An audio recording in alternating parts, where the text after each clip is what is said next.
of Legislative Affairs, we are standing by waiting to hear the North Carolina House Judiciary Committee consider HJR 233 and possibly vote on that as well. We are expecting that. It's our resolution number for our Article 5 resolution, which is to propose term limits for elected officials, fiscal restraints, and also to put limitations on the federal government. We also have Convention of States President Mark Meckler on the ground there in Raleigh, the capital of North Carolina, and he is going to be testifying and will also answer questions from the North Carolina legislators. Remember, 15 states have passed the COS resolution thus far. And this year, we have 22 states who are considering our resolution. Rita, how did we get to this point in North Carolina? And just a second, I think this is actually our sponsor up at the lectern introducing the resolution. Let's go live to the hearing for a moment. By the architect of the Constitution. It provides for a means to amend the Constitution of the United States. The founders knew that their work, like any human work, would be incomplete and imperfect, and needed to provide for things in the future that they had no idea themselves of what might come, so that they realized the Constitution would need to be amended from time to time in the future. And they provided two means by which to do that. One was if Congress themselves, on a vote of 2/3 of Congress, they could propose amendments. Those amendments would then go out to, and if 38 states approved those amendments, they would become part of the Constitution as if it was part of the original document. But they also put in a second means of amending the Constitution. Great foresight and great wisdom. They felt that if the federal government should at some time in the future become obtuse and tone deaf to the needs of the country, they empowered the state legislatures, us, and you as citizens. They provided to us the means to circumvent a tone deaf federal government or an out of control federal government and propose amendments ourselves to the Constitution. That is what this resolution seeks to do. It proposes a convention of states to be convened to propose amendments to the Constitution. Now, how does that work? Given the numbers we have today of 50 states, if 2/3 or 34 of our states in the Union pass a resolution on the same subject matter calling for a convention of states, Congress has a duty then. Congress shall call a convention of states. Congress determines the date and the location. The states then convene themselves. The states will debate proposed amendments. They will vote on proposed amendments. If by a simple majority a proposed amendment passes that convention of states, it is then sent out to the 50 states, just like the congressional path. If 38 of those 50 states approve of the proposed amendments, then it becomes part of the Constitution as if it was part of the original document. There are several safeguards there that I want to point out to you. First of all, you got to have 34 states agree on common language to call the convention in the first place. And that limits the subject matter that the convention can take up. The subject matter is determined by the resolutions passed by the states. Currently, 15 states have passed a similar resolution to provide the opportunity to propose amendments in 3 subject matter areas that I'll let Representative Hardister explain to you a little later. 15 states have passed the same resolution. It is now before North Carolina. It's our opportunity to become the 16th state.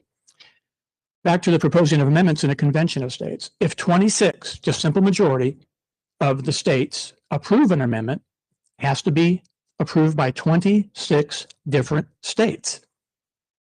Then it goes out to the 50 states. You have to get 38 states to agree on an amendment.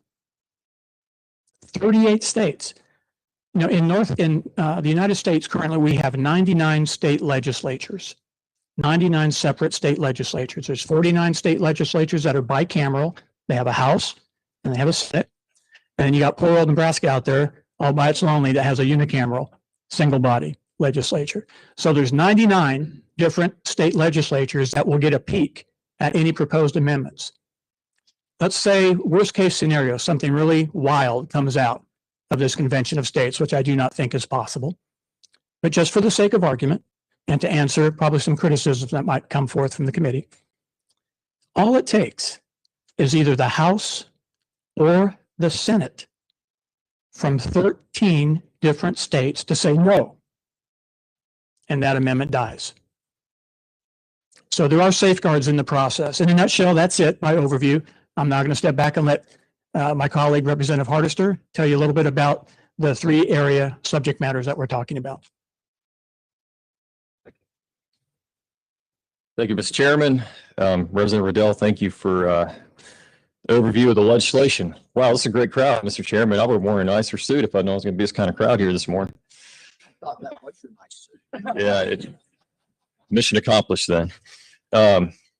So there's really 3 areas of subject matter in this resolution. One would allow the delegates to consider a constitutional amendment for term limits for members of Congress, which this body has already passed a couple of weeks ago. The second would call for fiscal restraints. And this could be something like a balanced budget amendment, enacting restraints on how much debt the federal government could take on. And I'll expand on that in just a moment. And the other would limit the power and jurisdiction of the federal government. And I want to say something about that. I think that if you look at this room is really, I think, Exhibit A on why it kind of makes sense for more power to be at the local level in the states. Because how often do you see your U.S. Senator? Or how often do you talk to the President of the United States? I've never even met a president. I'm in my 5th term in the General Assembly here. I've never met a U.S. president. Most people don't. But you can reasonably get in contact with the governor's office if you have to, but the real power should be the state legislators, because we're the ones you're going to see in the supermarket, walking down the street, that kind of thing. And I think that's important. And I think that's how the framers envision our country. You know, that's the idea, that's the concept of federalism. But now I want to tell you something really scary. And if this doesn't scare you, then I would ask you just to take a little bit of time after I'm done with these remarks and just think about it. You don't have to watch a horror movie to get scared, because if you want to get scared, look at the national debt. Look at the deficit. And all you have to do, there's a website, if you want to go look at it. I'm looking at it right now on my phone. I'm going to give you the web address. The web address is usdebtclock.org. And folks, this is real. This is not made up. All right, here's some numbers. So our national debt currently, it's over $28 trillion and counting. National deficit is over $3.2 trillion and counting. Now, this one really stood out to me. This one really shocked me. The national debt ratio to the GDP, check this out. 1960, it was 53%. 1980, I was born in 1982, if anyone's keeping count. That was 35%. That's old, isn't it? I was 38 years old. It's kind of be 39 soon. I'm getting up there. I can't believe my hair's not gray yet, though. I've been in here for 5 terms. Yeah. All right, I'll get back on track. In the year 2000, the debt to GDP ratio was 59%. Today, it's 130%. 130%. That's not sustainable. All right, now if you look at your clock, look at your watch. Every minute that goes by, we've spent $2.5 million. That's how much our country's spending every minute. There's a clock back here on the wall. Every minute that goes by, $2.5 million. Debt per citizen is over $85,000. Debt per taxpayer is over $224,000. Now, I don't care if you're a Democrat or a Republican, that's just not sustainable. You know, I know Democrats and Republicans have disagreements on tax issues and on how much the government should be involved in things. But folks, if we don't get this issue under control, the dollar could collapse. What's going to happen when investors retract? You know, with foreign investors, do you want to be in that kind of situation? The dollar is a global currency, but that's precarious. And not only that, think about the inflation that could occur. You know, if we want to have a functioning government, and even things like a safety net. I know Democrats, Republicans disagree sometimes on how much the government should be involved, but I think most of us agree we need to have a basic safety net and function the core services of government. But you can't do that if the dollar were to collapse, if inflation's out of control. It can happen. It absolutely can happen, and it will happen if we don't change course. Now, here's the problem. The federal government has demonstrated they're not going to address this issue. It's just, it's both parties to blame. Yeah, I'm a Republican. Well, we've had Republican presidents, Republican majorities. They haven't got it under control. And the Democrat side hasn't got it under control. It's a bipartisan problem. The solution is Article 5. The solution is right there. The framers put it in there. There's two ways to amend the Constitution. One, Congress can vote for amendments to send to the states for ratification. 38 states have to ratify. It's been done 27 times. The other way is for the states to do it. Now, this is not a constitutional convention. It says it very clearly that on application of 3/5 of the states, is that right? 2/3 for 2/3. Thank you. I get my ratios mixed up. Appreciate that. So if the states call for an Article 5 convention, then what happens is, I think that's 34 states, right? Would have to call. That's right. So think of this, 34 states, I think we're up to 15 now, it'd be 16 if we take action. The states could convene and we'd send delegates in, and our delegates in North Carolina would have to focus specifically on what's in this resolution. Now, ultimately, what would happen is they would propose amendments. Now, I think the balanced budget amendment controlling our national debt, that is critical. That's the reason why I'm on this bill. I care also about term limits. I care also about controlling the size and scope of the federal government. But our national debt deficit, having a balanced budget amendment like we have in North Carolina, this functioned very well for us here. But also controlling the national deficit, we have to have a mechanism in place. That is something our delegates would consider. And ultimately, at the end of the day, that would have to be ratified by 38 states. Now think of that. Now, if they wanted to come up with something like maybe we're going to change the name of the country to the United States of Hugh Blackwell, that might be kind of cool, but all it takes is 13 states to stop that. You know, so I think the time has come, and this is a bipartisan issue. I would really hope that we have both Republican and Democrats to support this. Mr. Chairman, thank you for your time. Yes.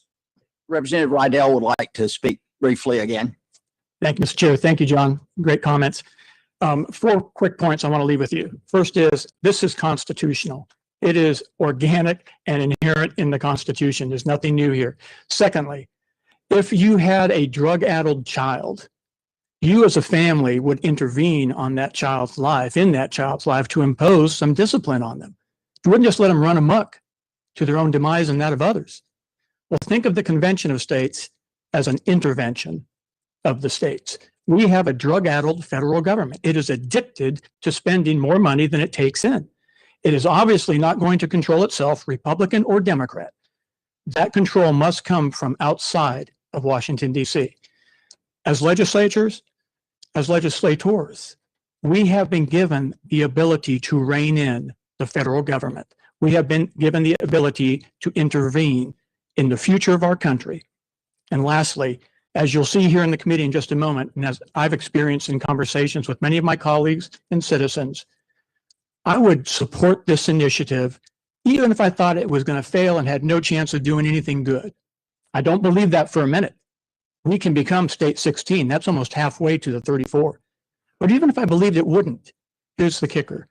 This elicits conversations that are critical to our nation on federalism, the 9th and 10th Amendments, the separation of powers, the checks and balances. We get back to a national civics lesson and a national civics conversation that is long overdue. Thank you. You all will recall that Representative Hardister pointed out that he's been here 5 terms and his hair's not yet gray. I've completed 6 terms, so imagine what's happening to him in the course of this term.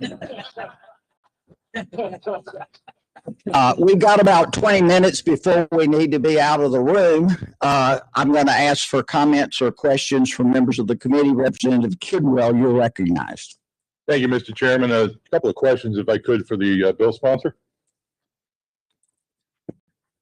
Representative Rydell, you speak about the drug-addled child. Would you throw that drug-addled child out the 10th-story window? If it was you.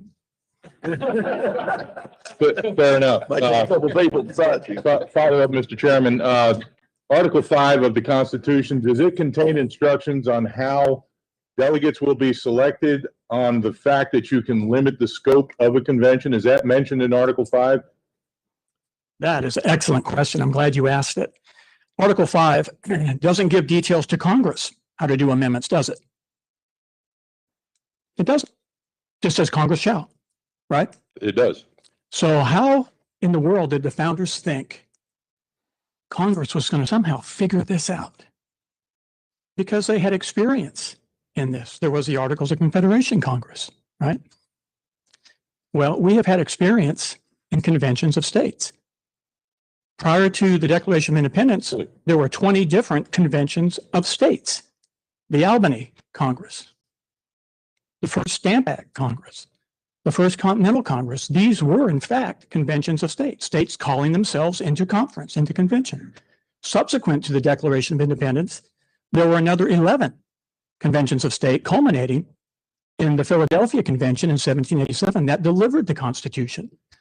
Now, post-Constitution, 1787, probably the best one I can give you as an example is the Washington Peace Conference, called by Virginia, not Congress, called by Virginia in 1861 to obviously do something to try to stave off the pending Civil War that was on the way. 21 states attended. Those states convened in Washington. The Willard Hotel, just a block off the White House, has a big plaque on the side of the building, talks about the Washington Peace Conference was held there over a period of several weeks. They proposed an amendment. They actually chose their own leadership. The states sent their own delegates. Congress did not dominate this. So we have the clear precedent of the Washington Peace Conference as a clear example of how Convention of States might proceed in our era. They did propose an amendment, but they proposed it directly to Congress because of the urgency of what was going on. Congress chose not to take it up. Representative Kidwell again. Yeah, just a couple comments if I can, Mr. Chairman. You talk about what they might do, and that is what concerns me, is to what they might do. In fact, since our Constitution was written in 1787, we have not had a convention of states specifically to amend the Constitution. It's not happened. It's simply, that's the fact. There have been other meetings of states. It's not been a convention. What would they do now? Yeah, that's kind of open door, because the Constitution does not give instructions on how this is to happen. We would in fact be opening Pandora's box, which we cannot reclose once we call it in. If any of you have been to a convention, the very first thing a convention does is write its own rules. You can send in suggestions. Those suggestions can be thrown in the trash and started over. So then people tell me I should trust the states. How did I get where I am today if I should trust the states? How did some of the people that we see get elected to office if I should trust the states? Do we pass bad constitutional amendments? Let's look at prohibition. And the dumbest thing I think we've ever done in this country is these states that we should trust passed the 16th Amendment, which gave us the income tax. And you want me to put all my rights in the power of other people. I am simply unwilling to do that, and I hope that everybody in this room will see what I'm talking about and vote against this. Further questions or comments from members of the committee? Representative Meckler, you're recognized. And this is the other side of the equation. I understand where my good friend, Representative Kidwell's coming from, but I also realize that I am in a broken state of government in my country. And you can always say, well, we have elections, and elections can fix this. But we've had elections, and we put it in one side, and we put it in another side, and it has continued to snowball. And this is runaway government at its best. I think this is a huge gamble. I think this is very risky. But I think at this point, it's time for the Hail Mary, because we're not getting anywhere.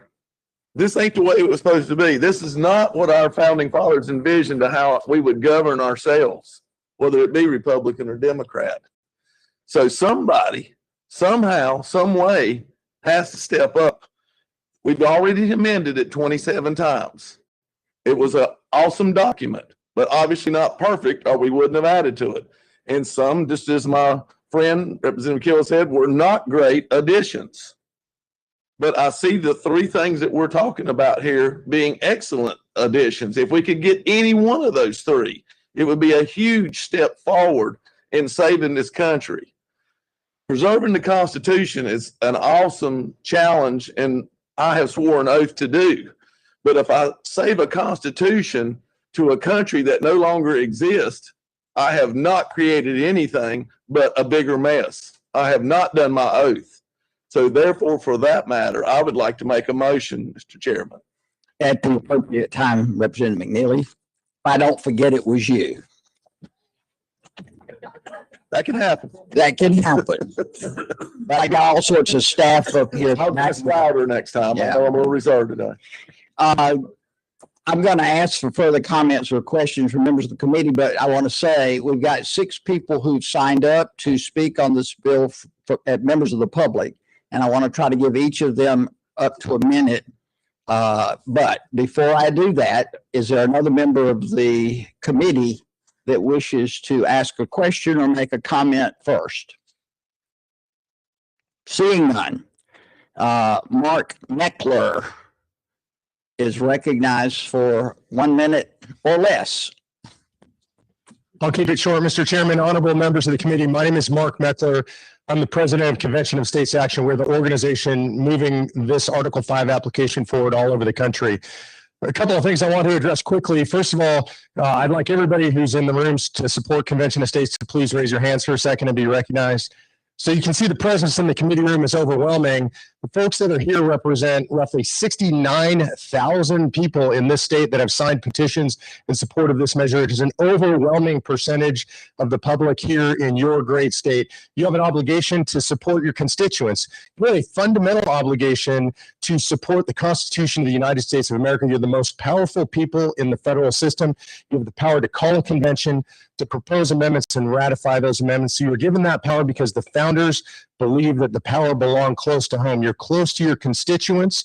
That's right where the federal government should be. That's where the power should be. I ask you guys to do pass this resolution, please. Next record, you guys, is it Wynn Coleman? Thank you very much.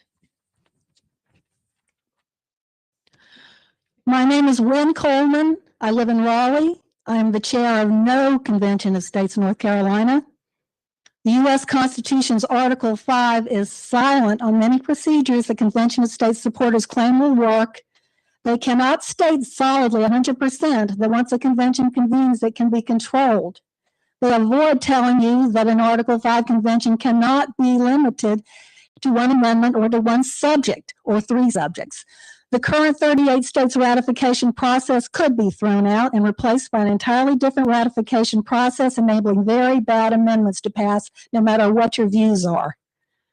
The founders knew this. My concern is not to be labeled as an irrational fear of a runaway convention.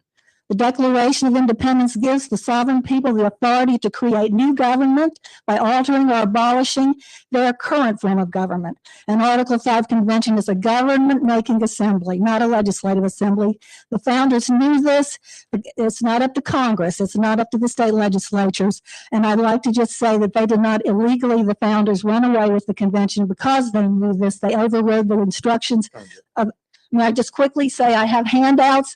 Constitutional attorney Deborah Stevenson, who spoke to the Republican caucus in 2015, spoke against Article 5 and said there are infinite solutions and ways that state legislatures can rein in the federal government without resorting to an Article 5 convention. If anyone would like to see those materials, I have them. If you'll give your handouts to the sergeant at arms, I'm sure they'll be happy to make those available to those that are interested.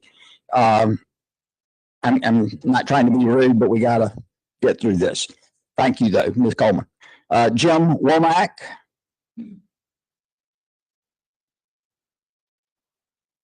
Representative Blackwell and members of the committee, it's my pleasure to be here representing the Conservative Coalition of North Carolina and 30,000 members across the state who are grassroots activists. I would dare say that there's divisions even in our group about whether a Convention of States makes sense or not. I was a strong opponent to Convention of States up until about 2 years ago when I started taking a deeper look. I follow the lead in my remarks this morning of David Barton, who's one of the most foremost experts on colonial America and the founders' intent, writing the book Original Intent.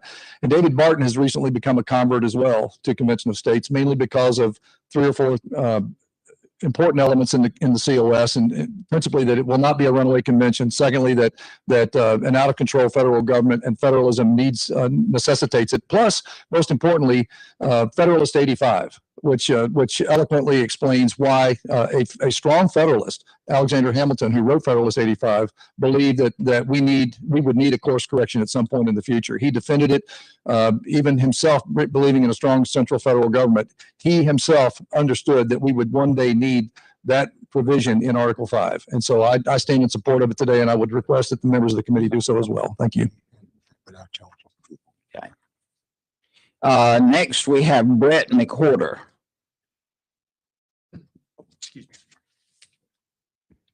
Good morning, everyone. My name is Brett Mcquarter. I live in Johnston County, North Carolina. I'm a husband, I'm a father of two, and I took off work today to be here because this is very important.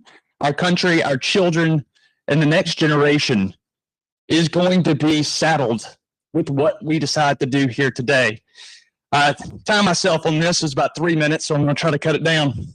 I'm here to encourage all of you to vote yes for House Joint Resolution 233 to call a convention of states to impose term limits on Congress and to empower the states to throw the brakes on a federal government that is pulling those states headlong towards the cliffs of insolvency.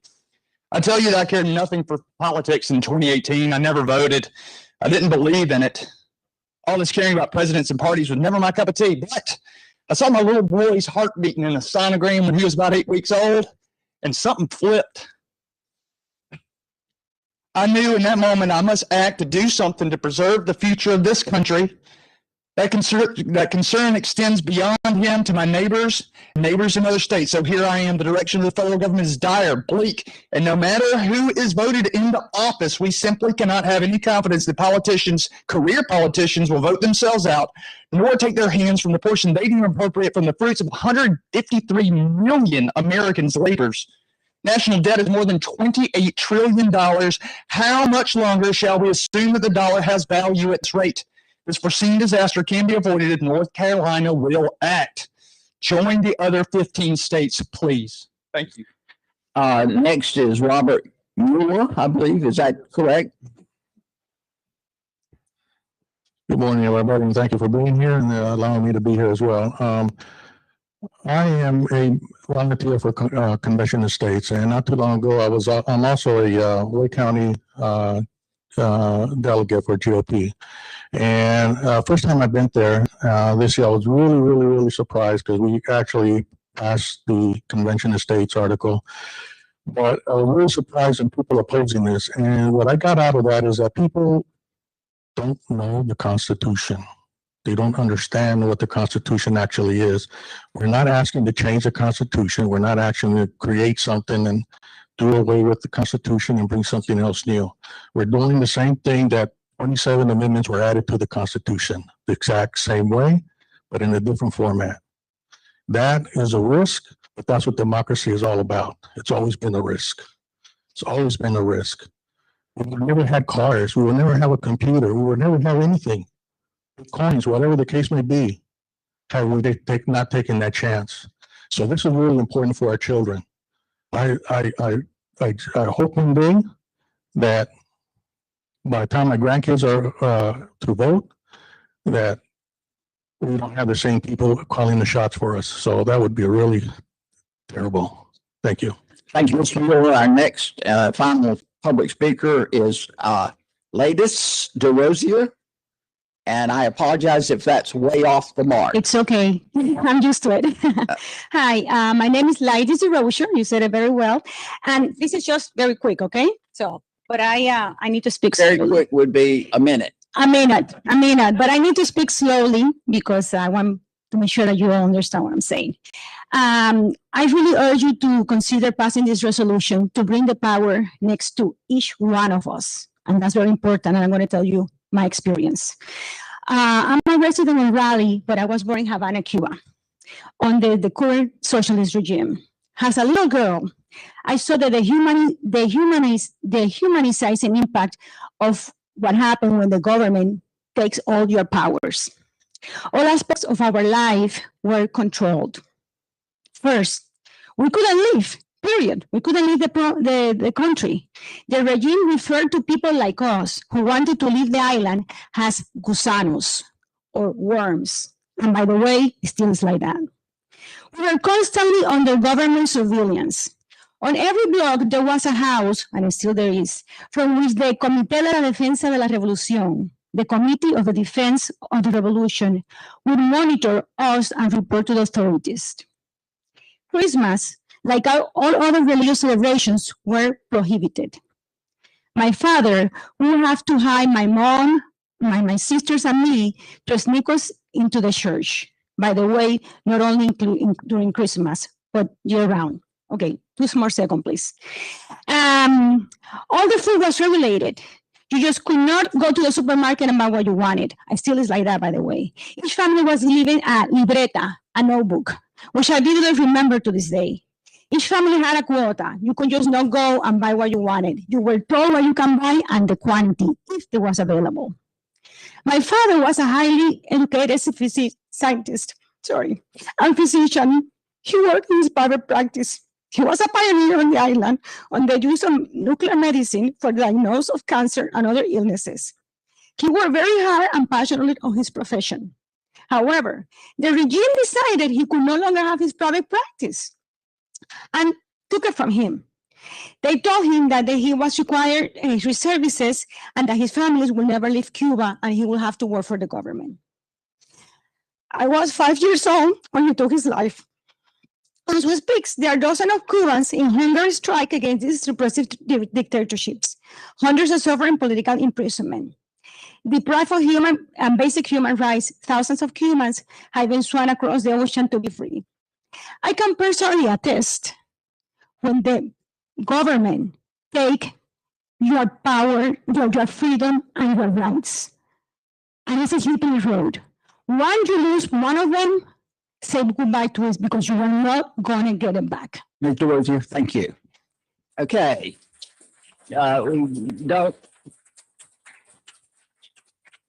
Are there further comments or questions from members of the committee? Let me say we've got about 3 minutes. It's my intention to put the matter to a vote. Representative Kidwell, recognized. Thank you, Mr. Chairman. Just as a follow-up or wrap-up, if you will, I suggest that today we're going to vote on this, and it looks to me like it's going to pass. I just want to remind you that we're going to change the Constitution of the United States to make a group of people who currently will not follow the Constitution follow the new constitutional processes we put in place. That's about tantamount to saying the bank robber can't bring a gun into the bank. That sign does no good whatsoever. That's what we always talk about when we support firearms. And here we are today doing the exact same mentality on the Constitution. Further burning comments or questions from members of the committee? Seeing none. Representative McNeely, you are recognized for purpose of a motion. Thank you, Mr. Chairman. I would like to make a motion for a favorable recommendation for the House Joint Resolution 233, since we've spent $6 trillion in a little bit over the last 12 months, which equals our annual GDP. We've got to stop this runaway chaos that we have as a government.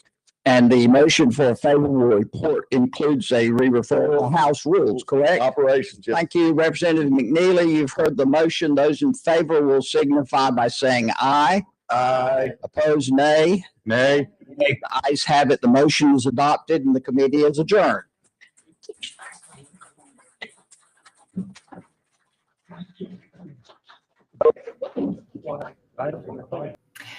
Well, if you have just joined us, we just watched as the North Carolina House Judiciary 4 Committee just had a very short hearing on our Convention of States resolution in North Carolina, HJR 233.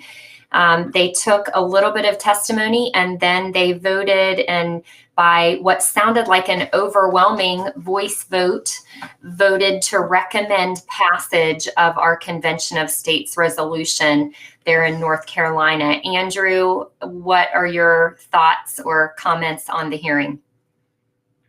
Well, my first initial thoughts were just the powerful testimony that Representative Hardister had. He was talking about the debt. He seems to have been very concerned about the debt that we have seen in the recent years. And I think everyone can attest to the seriousness of the debt. And so that was very moving, hearing about $29 trillion in debt and 88,000, I think is what he said, $88,000 per person in personal debt that we have. And every minute $2 million is spent by the federal government. I mean, that is just absolutely out of control. And some people talk about an out of control or a runaway convention. We never talk about the runaway spending and a runaway Congress. I am far more afraid of a runaway Congress, which already exists, than this myth of a runaway convention. But it's just absolutely amazing to see that this passed with, like you said, a unanimous voice vote. And it seemed like there was just that one person, Representative Kidwell, I believe, who was in opposition. What are your thoughts?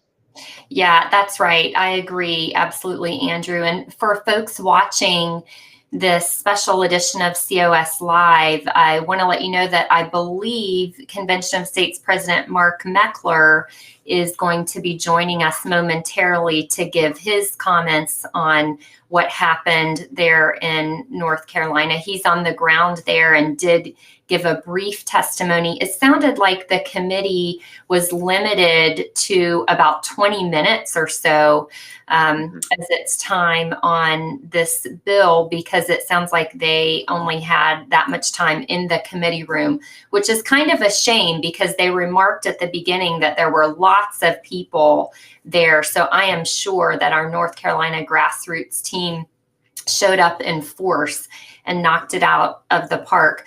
Our primary sponsor in North Carolina, Representative Dennis Riddell, who has been a supporter for as long as I can remember and is a great champion for us there, he introduced the resolution to the committee and he said, we've been given the ability to intervene on behalf of the future of our country. And that really sums it up, doesn't it, Andrew? That's what these state legislators on the committee are voting on. It's whether they're going to use their power given to them by no less than the founders of this nation to rein in a runaway, out of control federal government in Washington. That's really what the vote is about. Will these state legislatures stand up and use their power to restore the balance of power between the federal government and the states? Any other moments that stood out to you, Andrew?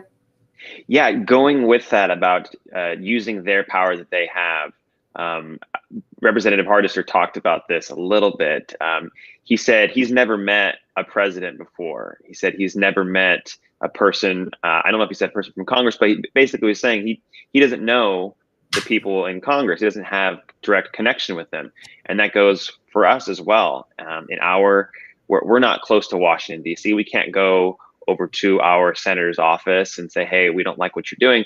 But we can go to our representative's office in our district, and there's a closer connection between you and your House representative in your state. And so it makes more sense that power would be there and that we would have more local control instead of some bureaucrat or some person or some congressman in Washington who's thousands of miles away from you. So I love that he brought that up, and it's just so true that it's a paradigm shift. This would be a paradigm shift where we would centralize or we would decentralize power and give it back to local control where the founders always intended it to be. So that was something that really stuck out to me.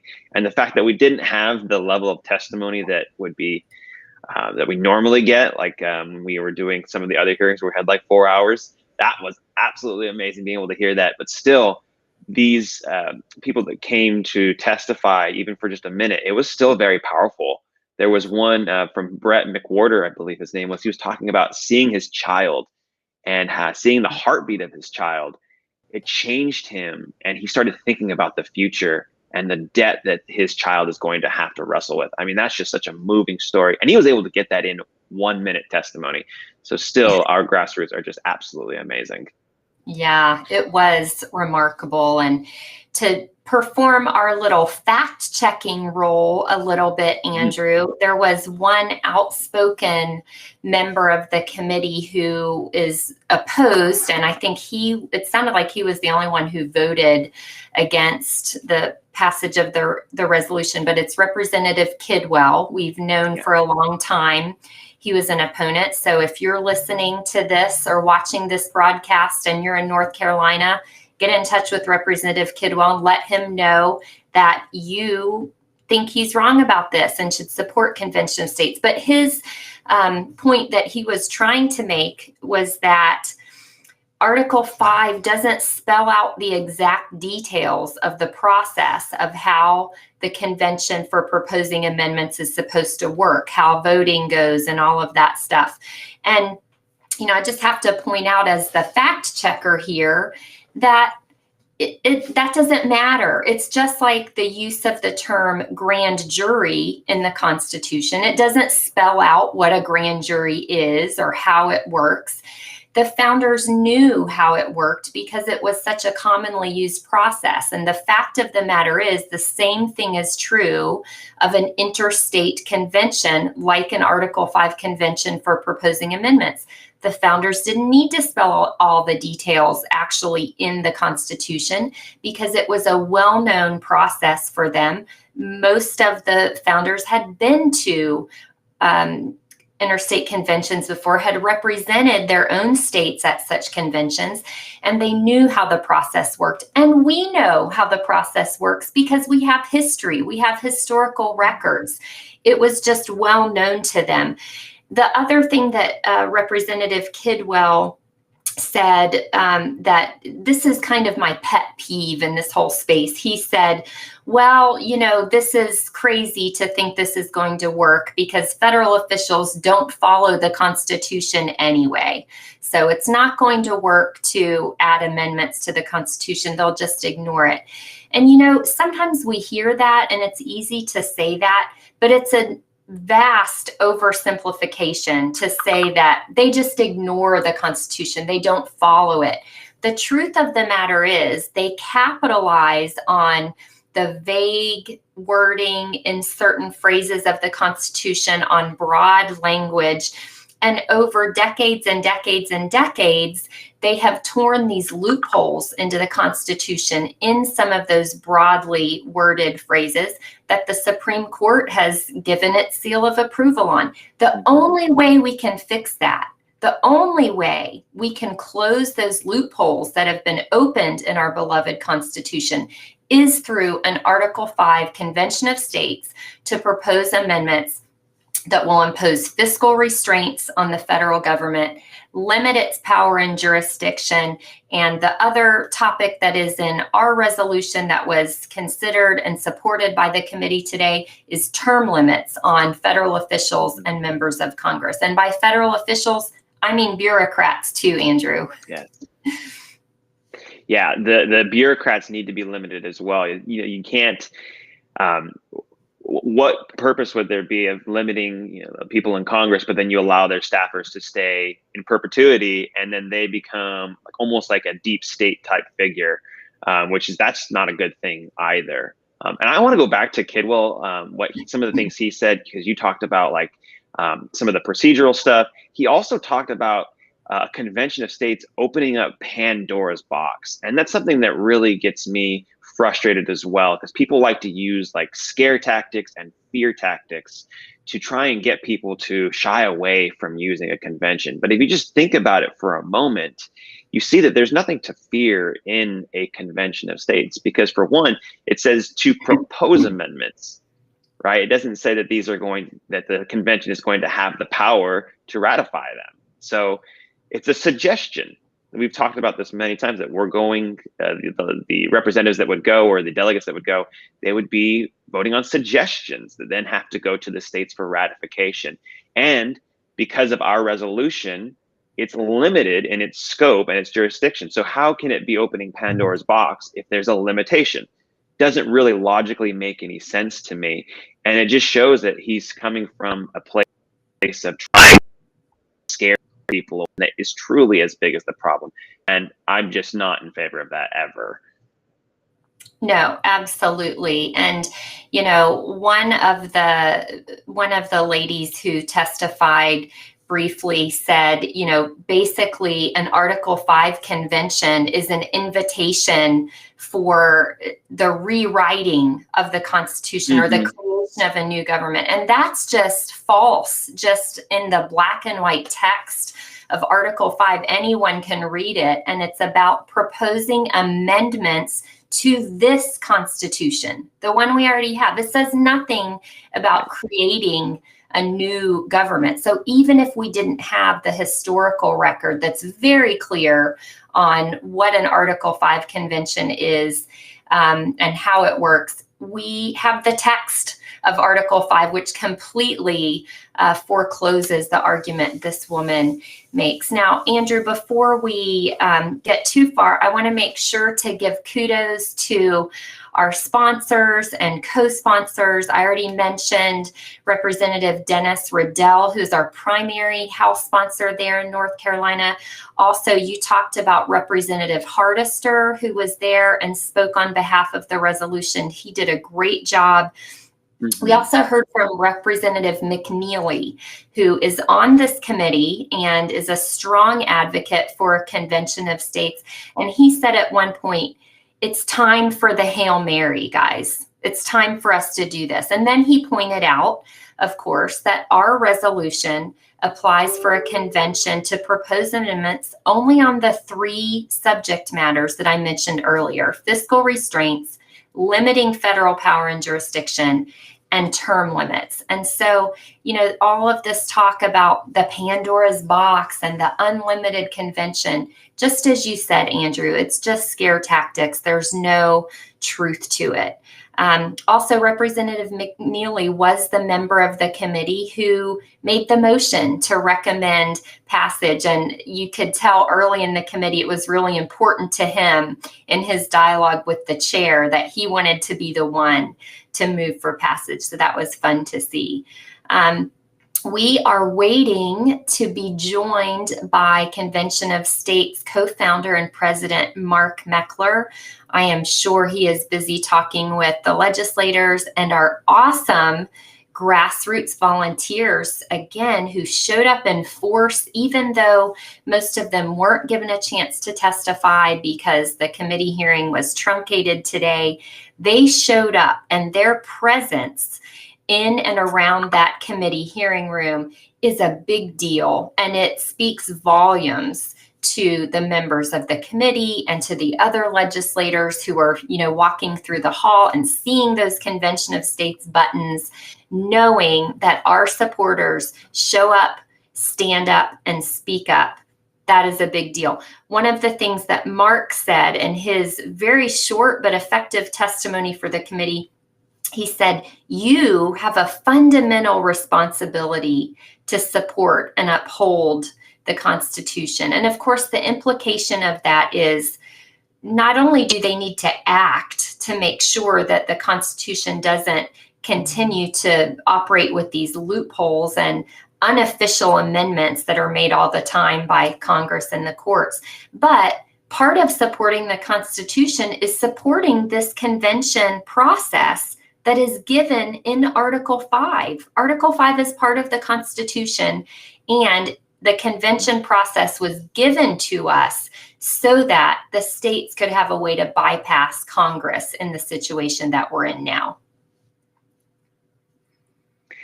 Yeah, and that goes back to, like, why are people using the fear tactics? If oh, look, who do we have here?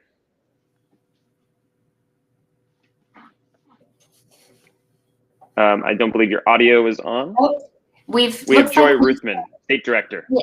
Joy Ruman, State Director for North Carolina. Joy, thanks for being with us today. I'm not sure if you're talking yet. We haven't heard anything from you. Okay, we couldn't hear lost Joy. The video. She'll come back in just a few moments, I'm sure.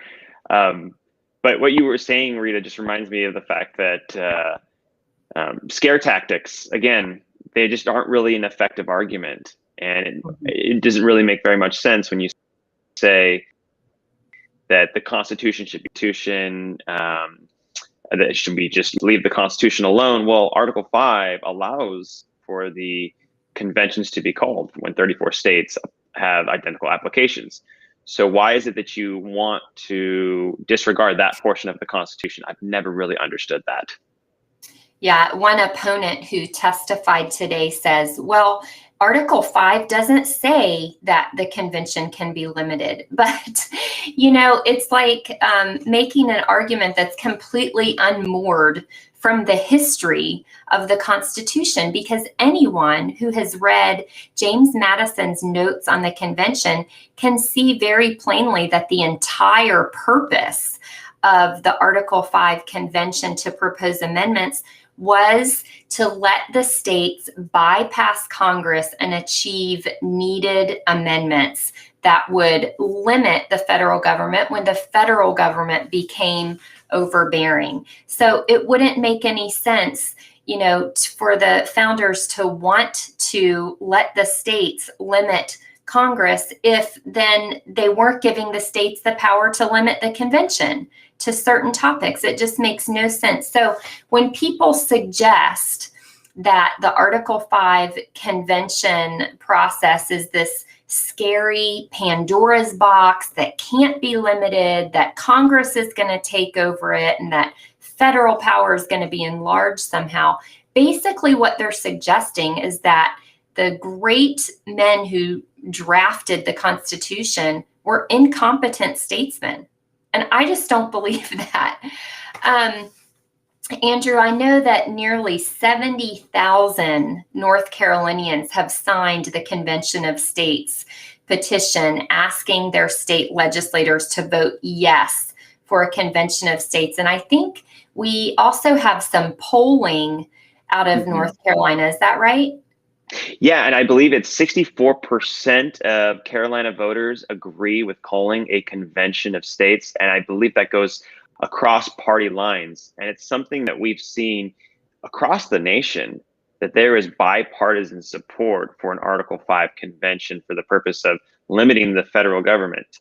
This is particularly, I think the strongest support is within term limits, where it's like something close to 80% of people agree that Congress needs to be limited in the amount of terms they can serve. And the support is also across party lines when it comes to the debt. Representative Hardister, he talked about that in his testimony today, that this is not a partisan issue. This is a bipartisan problem that we have. Democrats and Republicans spend well beyond our means, and it doesn't seem to stop. And the federal government is not doing anything about the runaway debt and the runaway spending that we are seeing. And so that was powerful. So yes, there's that poll, and just the COS team in North Carolina, they've been doing amazing work as well. Just the grassroots are just so, they're the backbone of this. We couldn't do this without our amazing grassroots in North Carolina and all across the nation. So just absolutely amazing seeing that. Absolutely. And that bipartisan support for Convention of States really makes sense when you realize that this effort isn't about enshrining any certain type of public policy. It's not about making sure that we have conservative policy or liberal policy. It's about who decides. It's about bringing the policy-making power back to the state level where it was always meant to be. Because as you mentioned earlier, Andrew, we can have impact on our state government. We can talk to our state legislators. We can go, as we have watched so many of our Convention of States volunteers do, we can go to these committee hearings and have our say about the legislation and the policies that they're considering.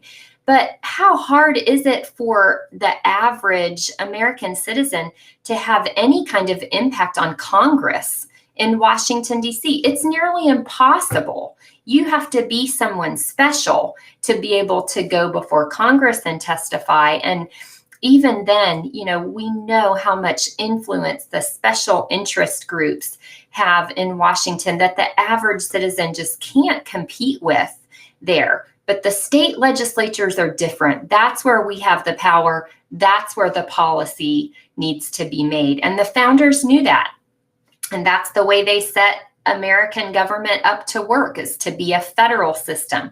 So that's really what this effort is all about. It's about restoring our federal system and restoring a proper balance of power between the national government and the states.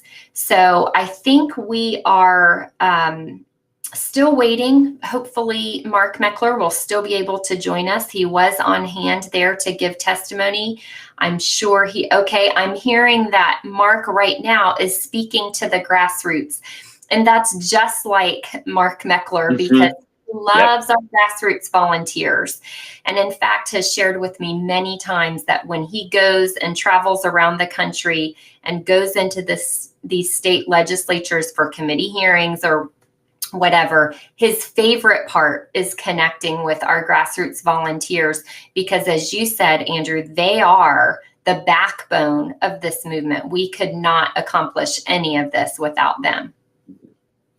And it's so funny because Mark, he says it all the time. I love the grassroots. My favorite part is going and meeting the grassroots and talking to the grassroots, like you just mentioned a moment ago, Rita. And here he is actually practicing what he says. He's going and talking to the grassroots and really connecting with them. Oh, and speaking of the devil, here he is. Here is COS President Mark Meckler. We were just talking about you, Mark, about how you love talking to the grassroots and how they're the backbone of this movement. And you just spend so much time loving on them, and it makes them feel so special, and it just makes the grassroots really just come alive when you talk to them. So how are you? How was the hearing for you? Give me 1 second here, guys. Representative Riddell's answering a question here.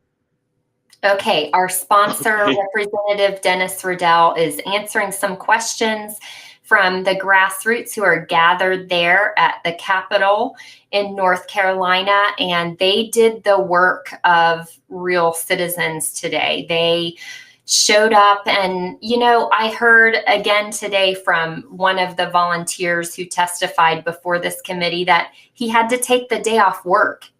And citizenship requires sacrifice. Sometimes it requires great sacrifice.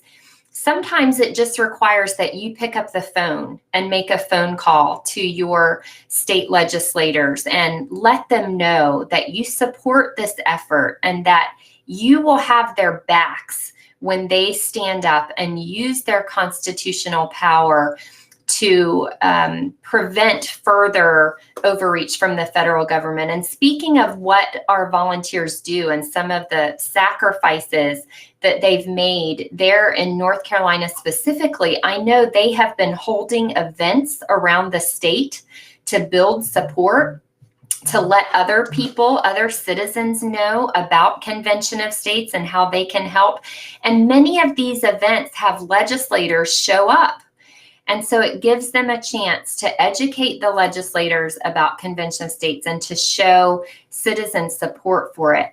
I know, Andrew, that the November election was also really significant for the COS team there in North Carolina because they were able to support and even campaign for certain candidates who do support COS in the past election cycle. And it's just amazing to think about all the work that went on to really build those relationships and let the legislators know how important this is to them. I think we have Mark back with us. Mark? I am here. Okay, so I am now still in the committee room, but I'm sitting or standing at the chair's position. I want you to see what we see here. You guys say hello? Hello! There we go. Oh, so this awesome. Is the grassroots in the room. All right, did you guys enjoy the hearing today? Yeah. You notice they like it a lot more when we win, huh? Yeah. You know what? They're always enthusiastic and they do the hard work. I was explaining to them before I came on that I think this was a perfect example of how unimportant I am at these hearings. Everybody wants me to come. They want me to testify, but it's not about me. It's about the grassroots. And I think the most important moment in the hearing was when I asked everybody to raise their hands and show the support in the room and then talk about the almost 70,000 petitions. Now, that's what matters. So for those of you who are watching online, you look at this crowd here. Look, we packed this hearing room. I bet you there's not another packed hearing room in the legislature today. And, things are still a little bit locked down here in the state. And so people not traveling necessarily as much as we would like.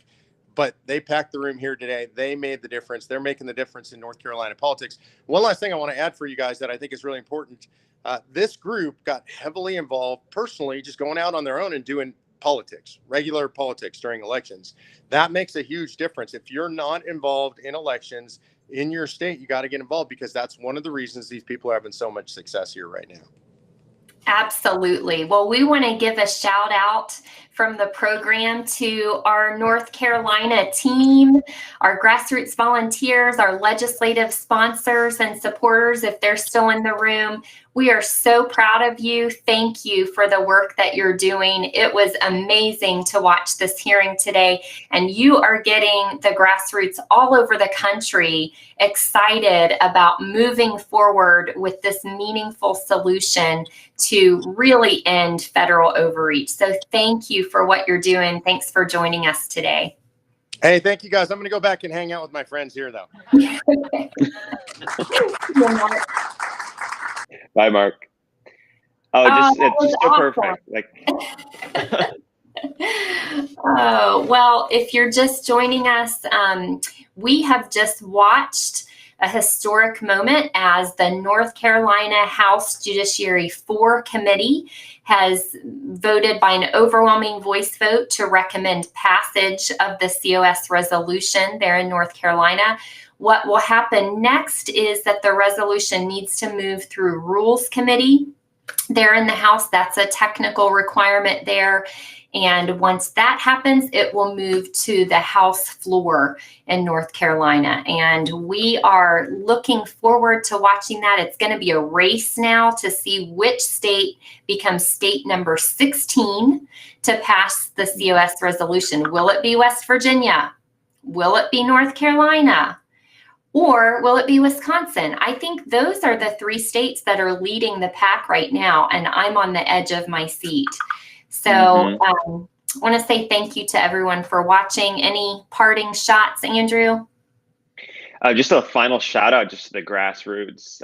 It's just amazing. Mark said 70,000 petition signers in North Carolina, all of the grassroots around the table. And it just shows our fearless leader has so much humility, wanting to spend time with the grassroots there. And it's just amazing being able to see that. And the grassroots are making this possible. So shout out to them. Can't wait to see North Carolina pass the COS resolution, then go on to number 17, 18, and all the way up to 34. So make sure if you haven't signed the petition, please go to the petition. And if you're watching from North Carolina, get involved with your local team. It's time to pass the COS resolution in North Carolina, but we're going to need you if we're going to make this happen.